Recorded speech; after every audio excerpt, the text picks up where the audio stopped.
showbiz fanatics, Alden Richards, abay sinulit ang araw niya kay with Miss Catherine Bernardo.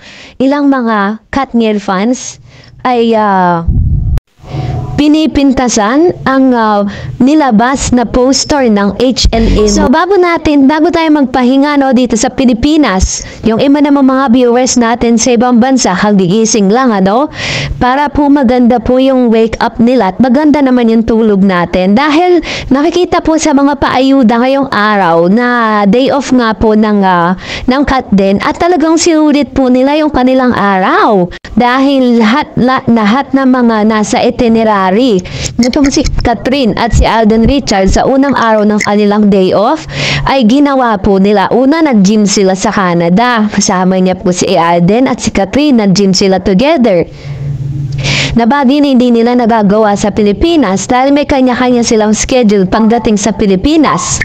And of course, nakita rin natin na nag-post po si Laysam. Hindi ko lang nailagay dito sa screen natin na parang nagpunta sila sa isang plaza, sama-sama sila dun. Pero, yun nga, hindi ko lang nakikita sa mga photos and video tong si Mami Min. Baka po meron mga parang ayaw na rin siguro ni Miss Catherine na mapagod yung mami niya, may sarili silang lakad. At sa mga videos din and photos na nakita natin, may mga fan pa din po talaga na nagpapa-feature po sa kanila. Kasama po nila dyan si Joros Gamboa. And of course, tuwang-tuwa naman tayo sa mga videos na nagkalat ngayon sa social media dahil halos ginabi na po silang dalawa ni Miss Catherine Bernardo sa pamamasyal at tila baga naging tagadala pa ni Miss Catherine Bernardo si Alden Richards kasi parang after po nilang kumain sa labas nag-shopping. Pero dun sa video na inilabas ni Laysam, wala po akong nakitang Catherine at Alden, parang talagang sarili nilang lakad. Parang may sarili silang lakad. Tapos, ang magkasama si Mama Ten at si Laysam na kumakain sa isang parang plaza.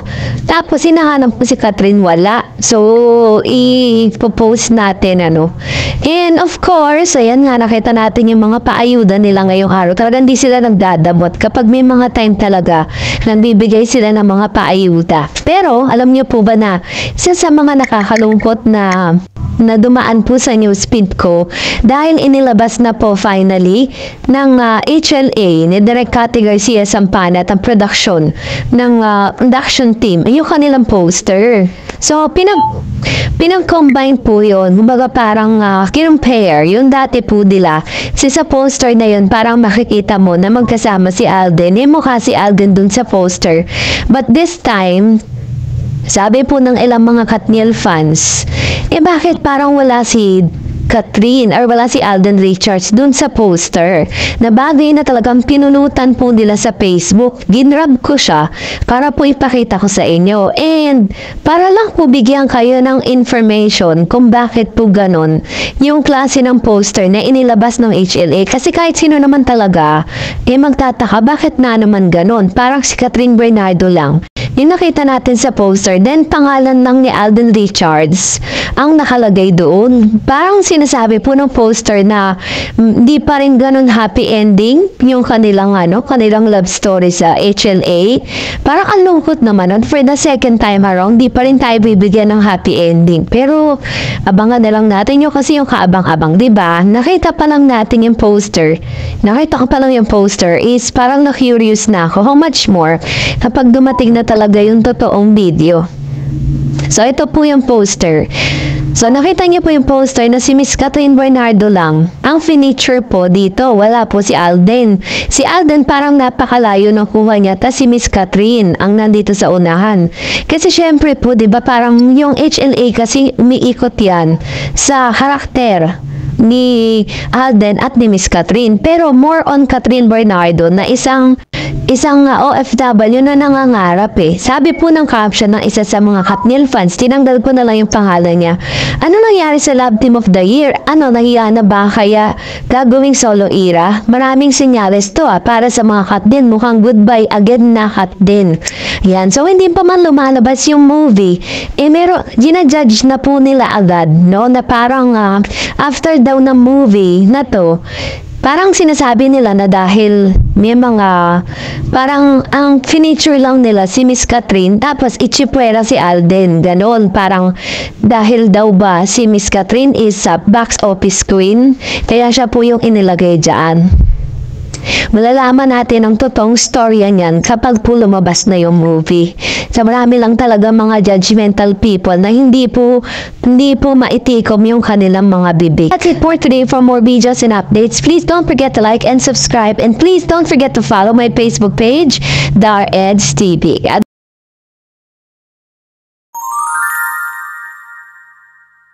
Showbiz fanatics.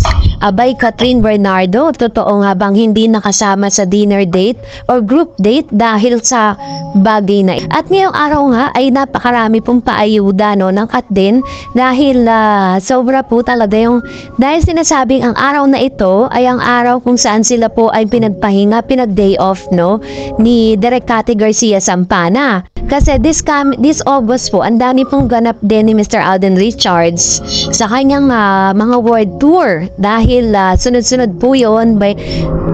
Pero ito na, pag-usapan natin, dahil itong si Miss Amelita Nodalo, nagtanong po siya, Miss Dar, may narinig akong balita na hindi kasama si Kat nung nag-dinner sa restaurant kasi daw may sakit si Catherine. So ito yung kanyang tanong. And when I check it, kahapon kasi dapat ihatid ko sa inyo yung mga nangyari sa dinner date, dahil yun kasi yung talaga inaabangan ko. So somebody send this picture to me na nagkaroon sila ng tinatawag na parang group date. And gusto ko lang kung i-proof na hindi po totoo yung mga balitang nagkalat na nagkasaka si Miss Catherine.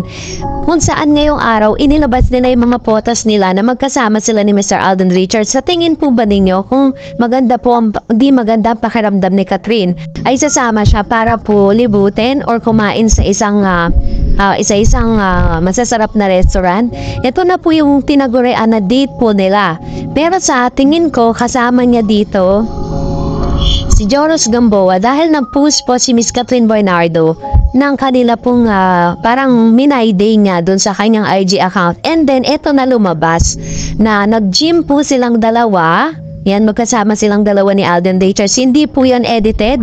Hindi po yan pinagtabi lang na pictures katulad ng sinasabi ng ilang mga delulu fans ni Catherine at ni Alden Richards, yung mga delusional fans ni Alden at ni Maine. Ayun. So, sinasabi nila na edited daw yan, yung isang vlogger na kilala nyo na kung sino siya. Edited daw yung mga photos na yan. So, originally, it came from one of the citizen in Canada. Ayan. So, pinadala nila yan sa atin. And talaga namang na-happy tayo kasama si Joros Gamboa. And finally, is na-witness natin na talagang sinasama ni Alden si Catherine. Hanggang dyan talaga is talagang nag-workout sila dahil panay nga ang kain nila, panay ang luto ni Miss Catherine Bernardo sa Canada. And maganda tong senyales dahil syempre talagang mas malawak at mas marami yung oras ng pagbabanding nila together. So, ito yung suot ni Joros nung pinicturean siya ni Miss Catherine Bernardo habang parang scooter bike ganon na parang hinihila mo lang siya.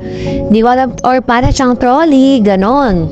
So, hindi po totoo yun na nagkasakit si Miss Catherine. She's really, maganda po yung kanyang pakiramdam.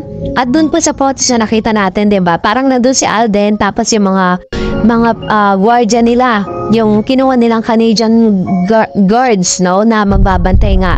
Tapos nandun din si Mama Ten. So, gusto ko lang po i-fact check yun na wala pong katotohanan. And I don't know kung saan nyo po nakuha yung news na yun na talagang nagkasakit si Miss Catherine. Ayan, si Mr. Joros Gamboa. Pinicturean niyan, ayan po nasa taas yung IG ni Miss Catherine Bernardo na patunay na talagang asama nila si Joros and Mama Ten also. Ayan. So, ayan, panay ang luto ni Miss Catherine sa Canada. Siyempre, for all yan. Kasi, generous kasi yan si Miss Catherine. Marami na po nagpapatunay na talagang ganun talaga yung attitude niya. Tas ganun din si Mr. Alden. Kaya po tayo maniwala na nagkasakit siya, at hindi po natuloy yung kanilang date. Dahil today is the day para po talagang maituloy or matuloy yung kanilang ipinangako sa isa't isa. Nalilibutin nila ang Calgary, Canada dun sa mga masasarap na restaurant. Yan. So dahil nasabi natin yan, may magsiselos na naman sa social media, no? May magsiselos na naman sa comment section. Ay nako. At